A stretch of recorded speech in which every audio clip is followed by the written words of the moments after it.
बिस्तर पर बैठकर भोजन करने से क्या होता है? यमराज ने चित्रगुप्त को जो रहस्य बताया था वो सुनकर आपके भी रोंगटे खड़े हो जाएंगे। तो चलिए जानते हैं कि मनुष्य को बिस्तर पर बैठकर भोजन क्यों नहीं करना चाहिए। एक बार यमलोक में यमराज अपने सभागार में सिंहासन पर विराजमान थे और उनके समीप चित्रगुप्त बैठकर विनम्रता पूर्वक बात कर रहे थे। वार्तालाप के दौरान चित्रगुप्त ने यमराज से जिज्ञासा प्रकट की, हे प्रभु, कृपा करके मेरी कुछ शंकाओं का समाधान कीजिए। मनुष्य को भोजन किस प्रकार से करना चाहिए? भोजन करने के लिए उचित दिशा और स्थान कौन सा है? किन स्थान पर बैठकर भोजन नहीं करना चाहिए? भोजन से पूर्व क्या करना चाहिए और भोजन के बाद क्या करना चाहिए? किसके घर का भोजन नहीं करना चाहिए? किन स्थान पर बैठकर भोजन करने से आयु कम होती है? कृपया करके मेरे इन सभी प्रश्नों का उत्तर दीजिए। यमराज मुस्कुराए और चित्रगुप्त को उत्तर देते हुए बोले, हे चित्रगुप्त, तुमने बहुत उचित प्रश्न पूछे हैं। वास्तव में इन सभी प्रश्नों का उत्तर मनुष्य के आचार व्यवहार और उसकी आदतों में छिपा होता है। जैसा आचरण मनुष्य करता है वैसा ही फल उसे भोगना पड़ता है। अच्छे आचरण से सुख और दीर्घायु प्राप्त होती है, वहीं अनुचित आदतों के कारण दुख और अकाल मृत्यु तक हो सकती है। मनुष्य को भोजन करते समय शास्त्रों के नियमों का पालन अवश्य करना चाहिए। जो भी मनुष्य शास्त्रों के नियमों का पालन करते हुए भोजन ग्रहण करता है वो निश्चित ही दीर्घायु होता है। उसका शरीर रोग और व्याधियों से दूर रहता है, उसके शरीर में पाप वास नहीं करते हैं। इसीलिए भोजन करते समय मनुष्य को दिशा, स्थान, समय और उम्र का ध्यान अवश्य रखना चाहिए। यह सुनकर चित्रगुप्त ने विनीत स्वर में कहा, हे प्रभु, कृपया इन रहस्यों को विस्तार से समझाएं। भोजन संबंधी जो जो नियम है मुझे विस्तार से बताइए। यमराज गंभीर स्वर में बोले, हे चित्रगुप्त, तुम्हारे प्रश्नों का उत्तर देने से पहले मैं तुम्हें एक प्राचीन कथा सुनाता हूं। इस कथा को ध्यान से सुनो, इसमें तुम्हें तुम्हारे सभी प्रश्नों के उत्तर मिल जाएंगे। ये कथा अत्यंत शिक्षाप्रद है। जो भी इस कथा का श्रद्धा पूर्वक श्रवण करेगा और उसका प्रचार करेगा उसके 32 प्रकार के पाप मैं क्षमा कर दूंगा। यह सुनकर चित्रगुप्त हर्षित हो गए और बोले, हे धर्मराज, आपके मुख से इस महान कथा को सुनना मेरा सौभाग्य है। मैं ध्यान पूर्वक इसे अवश्य सुनूंगा। फिर यमराज चित्रगुप्त को प्राचीन कथा सुनाने लगते हैं। वो कथा मैं आपको सुनाऊंगी। प्रिय श्रोताओं, ये कथा बहुत ही ज्ञानवर्धक है। इस कथा को आप अंत तक जरूर सुने। प्राचीन काल में मगध देश के विजयपुर नामक राज्य में चंद्रकेतु नाम के प्रतापी और धर्मपरायण सम्राट राज्य करते थे। उस राज्य में प्रकृति की भरपूर संपदा थी और प्रजा अत्यंत सुखी एवं संतुष्ट थी। राजा चंद्रकेतु गुणवान, बुद्धिमान तथा दयालु हृदय के थे। वह सदैव प्रजा के हित में प्रयत्नशील रहते और यज्ञ, दान व जनकल्याण के अनेक कार्य करते रहते थे। प्रजाजन उन्हें पिता के समान आदर एवं प्रेम देती थी। राजा की पत्नी रानी शीलवती भी उतनी ही धर्मपरायण, सुंदर और सदाचारी थी। रानी शीलवती प्रतिदिन पूजा पाठ करती, जरूरतमंदों को अन्न वस्त्र दान करती और सच्चे हृदय से प्रजा के कल्याण की कामना करती थी। इस दिव्य दंपति के राज्य में सभी सुखी थे, किंतु एक दुख था जो राजा रानी के हृदय को सालता रहता था। वह दुख था संतान न होना। राजा चंद्रकेतु और रानी शीलवती की कोई संतान नहीं थी। वर्षों बीत गए, उन्होंने अनेक व्रत, पूजा और यज्ञ किए, देवी देवताओं से प्रार्थना की, ऋषि मुनियों की सेवा की, परंतु उन्हें पुत्र या पुत्री प्राप्त नहीं हुई। दोनों इस बात से अत्यंत दुखी रहते थे। राजा अपने महल में कई बार चिंतित होकर सोचते, मैंने ऐसा कौन सा पाप किया है जो मुझे पुत्र सुख से वंचित रहना पड़ रहा है। राज्य में सब कुछ है, प्रजा सुखी है, पर मेरे वंश को आगे ले जाने वाला कोई उत्तराधिकारी नहीं। क्या मेरे पुण्यों में कमी रह गई या पूर्व जन्म के किसी अपराध का फल मुझे मिल रहा है? राजा चंद्रकेतु दिन प्रतिदिन अधिक उदास रहने लगे। प्रजा को जब यह पता चला कि राजा अपनी संतानहीनता के कारण दुखी है तो राज्य के लोग भी चिंता करने लगे। सब ईश्वर से प्रार्थना करते कि राजा रानी को शीघ्र संतान सुख प्राप्त हो। एक दिन राजा ने निश्चय किया कि वे किसी महापुरुष की शरण लेकर अपनी समस्या का हाल पूछेंगे। उन्हें स्मरण आया कि महान तपस्वी ऋषि वशिष्ठ इस समय निकटवर्ती वन में आश्रम बनाकर तप कर रहे हैं। ऋषि वशिष्ठ त्रिकालदर्शी एवं दिव्य दृष्टि वाले महात्मा हैं। वे अवश्य ही इस रहस्य को जान सकते हैं। राजा ने निश्चय किया कि वे स्वयं आश्रम जाकर ऋषि वशिष्ठ से मार्गदर्शन मांगेंगे। अगले ही दिन प्रातः राजा चंद्रकेतु कुछ सहयोगियों सहित अपने रथ पर सवार होकर वन की ओर चल पड़े।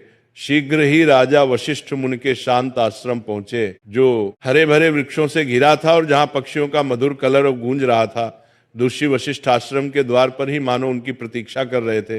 राजा को आते देख ऋषि ने मुस्कुराकर स्वागत किया और बोले, राजन, हमारे आश्रम में तुम्हारा स्वागत है। आज इधर आने का क्या कारण है? सब कुशल तो है? कहीं राज्य कार्य से विरक्त होकर संन्यास लेने का विचार तो नहीं बना लिया? इतना कहकर ऋषि ने हल्की मुस्कान की, फिर गंभीर हो गए। राजा चंद्रकेतु ने हाथ जोड़कर विनम्रता से कहा, हे मुनिवर, राज्य कार्य भली भांति चल रहा है, संन्यास लेने का इरादा नहीं है, पर मैं एक भारी चिंता के कारण व्याकुल होकर आपकी शरण में आया हूं। आप जगत के रहस्यों के जाता हैं, मेरी शंका का समाधान केवल आप ही कर सकते हैं। शिष्य वशिष्ठ ने सहानुभूति भरे स्वर में पूछा, राजन, आप जैसे प्रतापी और धर्मनिष्ठ राजा को भला किस बात का दुख हो सकता है? निश्चय ही आपकी प्रजा सुखी है, राज्य समृद्ध है। फिर भी यदि आपके मन में कोई शंका या कष्ट है तो निसंकोच कहिए, मैं यथाशक्ति अवश्य सहायता करूंगा। तब राजा चंद्रकेतु ने दुखी स्वर में अपनी व्यथा सुनाई। हे मुनिवर, मेरे जीवन में एक ही अभाव है, मेरी कोई संतान नहीं है। मैंने अनेक यज्ञ उपवास किए, तीर्थों के दर्शन किए, ब्राह्मणों को दान दिया, हर संभव प्रयास किया, किंतु भाग्य ने मुझे संतान सुख से वंचित रखा है। कृपा कर ये बताएं कि ऐसा कौन सा अपराध मुझसे हुआ है जो मुझे संतानहीन रहने का दंड मिला है? मेरे बाद मेरे राज्य का उत्तराधिकारी कौन होगा? मेरा वंश कैसे आगे बढ़ेगा? मेरे मन की ये पीड़ा दूर कीजिए और ये बताइए कि संतान प्राप्ति के लिए मुझे क्या उपाय करना चाहिए। राजा की व्यथा सुनकर ऋषि वशिष्ठ ने कुछ पल के लिए आंखें मूंद ली और अपनी दिव्य दृष्टि से राजा के पूर्व जन्म के कर्मों का निरीक्षण करने लगे। ध्यान मग्न ऋषि पर राजा की निगाह टिकी थी। कुछ क्षण बाद ऋषि ने आंखें खोलकर कहा, हे राजन, जो कुछ मैं बता रहा हूं उसे धैर्यपूर्वक सुने। आपके संतान न होने का कारण आपके पूर्व जन्म के कर्म में छिपा है। पिछले जन्म में अनजाने में आपसे एक पाप हुआ था, जिसका दंड आपको इस जन्म में संतानहीनता के रूप में मिल रहा है। राजा चंद्रकेतु चकित होकर बोले, पूर्व जन्म का पाप कृपया विस्तार से बताए मुनिवर, मुझसे ऐसा कौन सा पाप हो गया? वशिष्ठ जी बोले, पूर्व जन्म में आप एक साधारण शिकारी थे और वन में शिकार करके जीविका चलाते थे। मूलतः आप बुरे हृदय के नहीं थे, पर शिकार के दौरान कभी कभी अधर्म हो ही जाता है। एक दिन की बात है, आप जंगल में एक हिरण का पीछा करते करते बहुत दूर निकल गए। वहां एक हरी भरी जगह पर एक गौ माता अपने बछड़े को दूध पिला रही थी। दुर्भाग्यवश आपको वह दिखाई नहीं दी। आपको लगा शायद हिरण झाड़ियों के पीछे है और आपने उसी ओर तीर चला दिया। वह तीर सीधे उस गौ माता को जा लगा। बेचारी गाय बुरी तरह घायल हो गई और पीड़ा से भूमि पर गिर पड़ी। उसका बछड़ा डरकर कांपने लगा। जब आपको अपनी भूल का पता चला तो आप बहुत पछताए और भागकर गाय के पास पहुंचे। आपने तुरंत उपचार का प्रयत्न किया, पर कुछ देर बाद उस गाय ने तड़प कर प्राण त्याग दिए। हे राजन, गौ माता को अकारण कष्ट पहुंचाने के कारण ही आपको वर्तमान जन्म में संतान सुख से वंचित रहना पड़ा है। गाय परम पवित्र प्राणी है और उसे गौ माता कहा जाता है। उसकी पीड़ा का पाप बहुत बड़ा होता है। भले ही वह अनजाने में हुआ, लेकिन पिछले जन्म में आपके हाथों यह पाप हुआ था, इसलिए इस जन्म में आपको पुत्रहीन रहने का श्राप मिला। पूर्व जन्म का यह रहस्य सुनकर राजा चंद्रकेतु के नेत्रों से आंसू बहने लगे। वे दुखी होकर बोले, मुनिवर, मुझे पछतावा है कि पिछले जन्म में मुझे ऐसा अनर्थ हो गया। मैंने अज्ञानवश गोहत्या का पाप किया। अब बताइए कि इस पाप से मुक्ति का कोई मार्ग है क्या? कोई प्रायश्चित है जो मैं कर सकता हूं? कृपा करके मुझे इस पाप से उबरने का उपाय बताएं। ऋषि वशिष्ठ ने कोमल स्वर में कहा, हे राजन, हर पाप से प्रायश्चित द्वारा मुक्ति संभव है। यदि मनुष्य हृदय से प्रायश्चित करना चाहे, आपके मामले में भी उपाय है। गौ हत्या या गौ को कष्ट देने के प्रायश्चित स्वरूप आपको गौ सेवा करनी चाहिए। आप पूरी निष्ठा से गायों की सेवा करें, भूखी गायों को चारा पानी दें, गौशालाएं बनवाएं, बीमार गायों का उपचार करवाएं और गौ माता के प्रति प्रेम एवं भक्ति रखें। गौ सेवा से बढ़कर कोई पुण्य नहीं है। इसी से आपके पूर्व जन्म के पाप का शमन हो सकेगा। राजा चंद्रकेतु ने आशिक के चरण पकड़ लिए और कृतज्ञता से बोले, मुनिवर, आपने मेरी आंखें खोल दी। मैं अवश्य आपके बताए मार्ग का पालन करूंगा। गौ माता की सेवा करके ही मैं अपने पाप धोने का प्रयास करूंगा। दस्य वशिष्ठ ने आशीर्वाद देते हुए राजा को विदा किया। राजा चंद्रकेतु आश्रम से लौटकर पूरी निष्ठा के साथ गौ सेवा में जुट गए। उन्होंने राज्य भर में गौशालाएं बनवाई और स्वयं प्रतिदिन गायों की देखभाल व पूजन करने लगे। रानी शीलवती भी गौ माता की सेवा में बराबर लगी रही। उन्हें पूर्ण विश्वास था कि गौ सेवा से उनके जीवन का अंधकार अवश्य दूर होगा। कई महीनों तक निरंतर श्रद्धा पूर्वक गाय की सेवा करने के बाद भगवान ने उनकी प्रार्थना सुनी। रानी शीलवती ने अंततः एक सुंदर पुत्र को जन्म दिया। वर्षों बाद संतान सुख पाकर राजा रानी की खुशियों का ठिकाना न रहा। पूरे राज्य में आनंद मनाया गया और उस शुभ अवसर पर प्रजा ने भी हर्षोल्लास से उत्सव मनाया। समय बीतता गया। राजकुमार हृष्ट पुष्ट बालक के रूप में बड़ा होने लगा। राजा रानी ने उसका लालन पालन बड़े लाड प्यार से किया। वर्षों बाद संतान मिलने के कारण राजकुमार की प्रत्येक इच्छा पूरी करते थे। माता पिता को प्रसन्न रखने के लिए महल के सेवक भी राजकुमार को दुलार देते और कभी किसी बात के लिए उसे कठोर अनुशासन में नहीं रखा जाता था। अत्यधिक लाड़ प्यार के कारण राजकुमार अनुशासनहीन होने लगा था। हालांकि वह हृदय से बड़ा नहीं था।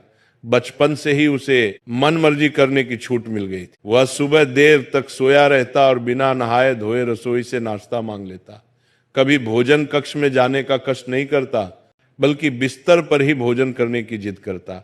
महल के दास दासियां सोने की थाली में तरह तरह के पकवान सजाकर राजकुमार के शयन कक्ष तक ले आते। राजा या रानी उसे डांटते टोकते नहीं थे और सेवक भी उसकी हर इच्छा पूरी करते थे। राजगुरु सहित कुछ बुजुर्गों ने कभी कभार राजकुमार को समय पर स्नान करने और उचित स्थान पर बैठकर खाने की सलाह भी दी, परंतु माता पिता ने प्रेमवश उसकी गलतियों को अनदेखा कर दिया। रानी शीलवती भी बेटे की हर फरमाइश पूरी करती थी और चाहती थी कि उसका बचपन हंसी खुशी बीते। इस प्रकार राजकुमार युवा किशोर अवस्था तक आया। देखते देखते वह 16 वर्ष का हो गया। राजा चंद्रकेतु ने मन ही मन उसे अपना उत्तराधिकारी मानना शुरू कर दिया था, किंतु विधि को कुछ और ही मंजूर था। 16 वर्ष की आयु में राजकुमार अचानक एक गंभीर रोग से पीड़ित हो गया। राजवैद्य ने इलाज में कोई कसर न छोड़ी। दूर दूर से वैद्य बुलाए गए और यज्ञ प्रार्थनाएं भी की गईं, किंतु कुछ भी कारगर नहीं हुआ। कुछ ही दिनों के भीतर दुर्भाग्यवश उस किशोर राजकुमार ने अपने प्राण त्याग दिए। इस आकस्मिक वज्रपात से राजा रानी पर दुखों का पहाड़ टूट पड़ा और पूरे राज्य में शोक छा गया। इस घटना के बाद राजा चंद्रकेतु ने राजपाट त्यागने का निर्णय कर लिया। उन्होंने अपने भतीजे को राज्य सौंप दिया और रानी शीलवती के साथ वन में ऋषि वशिष्ठ के आश्रम जा पहुंचे। ऋषि वशिष्ठ ने राजा रानी को अत्यंत शोकाकुल देखा तो स्नेहपूर्वक कारण पूछा, राजन, आप इतने व्यथित क्यों हैं? राजा चंद्रकेतु ने रोते हुए अपने पुत्र की अकाल मृत्यु की कथा ऋषि को सुना दी। तब ऋषि वशिष्ठ ने ध्यान लगाकर अपनी दिव्य दृष्टि से कारण जानने के बाद कहा, हे राजन, आपके पुत्र की आयु क्षीण होने का कारण उसके अपने ही आचरण में था। आपको पूर्व जन्म के पुण्य फल से पुत्र की प्राप्ति तो हुई, किंतु आपके पुत्र ने बचपन से ही कुछ ऐसी अनुचित आदतें अपनाई जिनके परिणाम स्वरूप उसे अल्पायु में ही मृत्यु का सामना करना पड़ा है। आपका पुत्र प्रतिदिन बिना स्नान किए भोजन करता रहा और प्रायः बिस्तर पर बैठकर ही भोजन करता रहा। जो मनुष्य बिना नहाए धोए भोजन करता है उसकी आयु क्षीण हो जाती है, और जो मनुष्य बिस्तर पर बैठकर भोजन करता है उसके शरीर में विभिन्न रोग उत्पन्न हो जाते हैं और उसके जीवन के भी असमय समाप्त हो जाने की आशंका रहती है। अनेक औषधियों और प्रयासों के बावजूद आपका पुत्र बचाया नहीं जा सका, क्योंकि उसकी देह उन अपवित्र आदतों का शिकार हो चुकी थी। नश्य के इन वचनों ने राजा रानी की आंखें खोल दी। उन्हें अपनी भूल का गहरा पश्चाताप हुआ और उन्होंने सांसारिक मोह त्यागने का निश्चय किया। राजा चंद्रकेतु ने वहीं आश्रम में रहकर शेष जीवन तपस्या और भगवान के चिंतन में बिताया। रानी शीलवती ने भी राजसी ठाट बाट त्याग कर अपने पति के साथ सादा जीवन अपना लिया। इस प्रकार राजा रानी ने दुख से ऊपर उठकर धर्म के मार्ग पर शांति पा ली। कथा सुनाकर यमराज ने चित्रगुप्त की ओर देखते हुए कहा, देखा चित्रगुप्त, किस प्रकार मनुष्य की अपनी आदतें उसके जीवन को संवारती या बिगाड़ती हैं। राजा चंद्रकेतु जैसे पुण्यात्मा को भी अपने पुत्र की अकाल मृत्यु का दुख सहना पड़ा, क्योंकि उनके पुत्र ने गलत आदतों का पालन किया था। अतः प्रत्येक मनुष्य को सावधान रहना चाहिए कि वह किस प्रकार का आचरण कर रहा है। मनुष्य को सदैव भोजन करने से पूर्व शारीरिक शुद्धि कर लेनी चाहिए। अपने 5 अंग, दोनों हाथ, दोनों पैर तथा मुखमंडल को अच्छी तरह जल से धोना चाहिए। यदि संभव हो तो भोजन से पूर्व स्नान करके पवित्र होकर ही अन्न ग्रहण करना चाहिए। बिना स्नान किए भोजन करना शास्त्रों में वर्जित है। ऐसा करना पशुओं जैसा आचरण माना गया है और इससे आयु कम होती है। साफ सफाई के बाद ही मनुष्य को अन्न ग्रहण करना चाहिए। भोजन आरंभ करने से पूर्व मनुष्य को अन्नपूर्णा देवी तथा परमात्मा को स्मरण कर धन्यवाद देना चाहिए, जिनकी कृपा से भोजन प्राप्त हुआ है। साथ ही प्रार्थना करें कि संसार के अन्य सभी प्राणियों को भी आहार प्राप्त हो। इस प्रकार मन ही मन ईश्वर को प्रणाम करके आदर पूर्वक भोजन करने से अन्न पवित्र रहता है और वह शरीर को पूर्ण पोषण देता है। भोजन करते समय बैठने का स्थान भी शुद्ध और उचित होना चाहिए। जमीन पर चटाई बिछाकर पालथी मारकर बैठकर भोजन करना श्रेष्ठ माना गया है। बिस्तर पर बैठकर भोजन करना अशुभ तथा स्वास्थ्य के लिए हानिकारक होता है। शैया पर अन्न ग्रहण करने से अपवित्रता बढ़ती है और शरीर विभिन्न रोगों का घर बन जाता है। हे चित्रगुप्त, 3 प्रकार का भोजन मनुष्य को कभी नहीं करना चाहिए। पहला वह भोजन जिसके ऊपर से कोई व्यक्ति पैर रखकर चला गया हो या जिसे किसी ने लांग दिया हो। ऐसा अन्न अपवित्र हो जाता है और उसे खाने से उम्र घटती है। वो तरह तरह के रोग लगते हैं। उस भोजन को पशुओं को डाल देना चाहिए। दूसरा वह भोजन जिसमें बाल, कीड़े या कोई अन्य शुद्ध वस्तु गिर गई हो। यदि थाली के भोजन में बाल निकल आए तो समझना चाहिए कि वह अन्न त्याग देने योग्य हो गया है। ऐसा अन्न न स्वयं खाना चाहिए, न भगवान को भोग लगाना चाहिए। ऐसे अशुद्ध अन्न का सात्विक लाभ समाप्त हो जाता है और प्रेत योनि के जीव उसका उपभोग करते हैं। तीसरा वह भोजन जो किसी अन्य के लिए परोसा गया हो। याद रखें, कभी भी दूसरे का हिस्सा छीनकर नहीं खाना चाहिए। जो व्यक्ति दूसरों का भाग चुराकर खाता है या बिना बांटे खुद खा लेता है, उसे अन्नपूर्णा देवी रुष्ट हो जाती हैं। ऐसा करने से उसके पुण्य नष्ट हो जाते हैं और उसके जीवन में दरिद्रता एवं संकट आते हैं। अतः भोजन हमेशा सबसे बांटकर और उचित पात्र को अर्पित करके ही करना चाहिए। इसके अतिरिक्त भोजन का अनादर कभी नहीं होना चाहिए। झूठा भोजन व्यर्थ इधर उधर न फेंके और अन्न की बर्बादी न करें। अन्न देवता की कृपा से ही जीवन चलता है, इसलिए अन्न को आदर पूर्वक ग्रहण करें। जो मनुष्य नियमों का पालन करेगा वह स्वस्थ, निरोगी और दीर्घायु होगा। उसके जीवन में सुख समृद्धि बनी रहेगी और उसे अकाल मृत्यु का भय नहीं रहेगा। मनुष्य के आचार विचार ही उसके भाग्य का निर्माण करते हैं। अच्छे कर्म और सही आदतें उसके जीवन को सुखमय बनाती है, जबकि गलत आदतें जीवन को दुखमय और संक्षिप्त कर देती हैं। इसलिए प्रत्येक व्यक्ति को अपने दैनिक व्यवहार में पवित्रता और मर्यादा का पालन करना चाहिए। इस प्रकार यमराज ने चित्रगुप्त को मनुष्य के आचार विचार तथा अच्छी बुरी आदतों के संबंध में महत्वपूर्ण ज्ञान दिया। इस कथा से हम ये सीखते हैं कि बिस्तर पर बैठकर भोजन करना और बिना स्वच्छता के अन्न ग्रहण करना क्यों त्याज्य है। हमें सदैव शास्त्रोक्त मर्यादाओं का पालन करते हुए पवित्र आचरण अपनाना चाहिए, ताकि हमारे जीवन में सुख, स्वास्थ्य और शांति बनी रहे। तो इस प्रकार से यमराज ने चित्रगुप्त को अत्यंत महत्वपूर्ण ज्ञान दिया है।